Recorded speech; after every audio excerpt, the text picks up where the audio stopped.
fa da zafi-zafinta domin yanzu na shugaban ƙasar North Korea ya ƙara tsoratar da Donald Trump biyo bayan da ya harba makamai masu linzami tamfatsa har guda 10 wanda hakan kai tsaye sa Donald Trump yake so a zauna fa a fuskanci zuwa tsakanin shi da shugaban ƙasar North Korea. Wasu mutanen sun ce tsoro ne, wasu ko sun ce hakan diplomasiya ne. Amma dai ga yadda labarin ya kasance. Kamar da kowa ya sani yanzu an nufi kimanin sati 2 kenan ana yaƙi tsakanin ƙasar America, Israel da kuma ƙasar Iran. To a satin da ya gabata ne fa ana zaman lafiya aka ga Kim Jong Un ya zo ya harba tamfatsan makami mai linzami cikin teku da sunan yana gwaji. Tun a lokacin kai tsaye mutanen suka ce fa wannan abin yana tauna tsakkuwa ne don ayatar tsoro. Domin yana so ya tura ƙasar America da kuma masu yakin sako da cewa fa kada a kuskura a zo inda yake. To kwatsam a tsazin nan fa Kim Jong Un to kwatsam a cikin daren jiya a yayin da ƙasar America da ƙasar South Korea fa suke drilling kwatsam sai ga Kim Jong Un ya ci soke yarsa fa suka zo tsakiyar teku suka fara harba makamai masu linzami sai da suka harba ɗai har guda 10 tantsan bam a inda ya ce fa shi testing yake yana gwaji ne wanda hakan ne yasa kasar America da sojojinta fa suka ƙara zama a Latfa suka tsoro suke kallon me ke faruwa domin wani irin gwaji ne wannan ake yin sa duk sati ana zuwa ana harba shi lokacin da ake yaki kai tsaye mutane suka ce fa iya wannan harban ne fa domin ya tura kasar America sako da cewa fa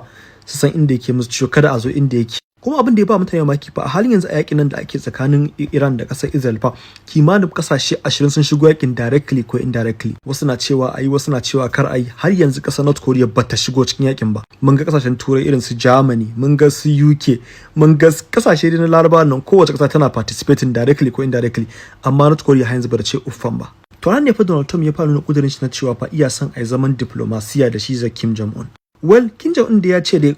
kofarsa a buɗe take fa duk mai shirin zuwa a zama a zauna a zo a zauna amma fa da sharadi fa wallahi ba wanda ya sai hana shi hada makamin nukiliya shi a kasar shi. Kada mu ja ku nisa a halin Donald Trump yana so ya zama da tsakanin shi da Kim Jong Un kuma Kim Jong Un ya ce ba matsala amma fa ba isa an kafa masa dokoki kamar da ake kafa sauran kasashe ba. Kuma kamar yadda aka saba idan har sabon abu ya fito ni Alhaji Abis ɗinku na gargajiya zan zo san da ku. Allah subhanahu wa ta'ala ya jidda mu alkhairi na gode.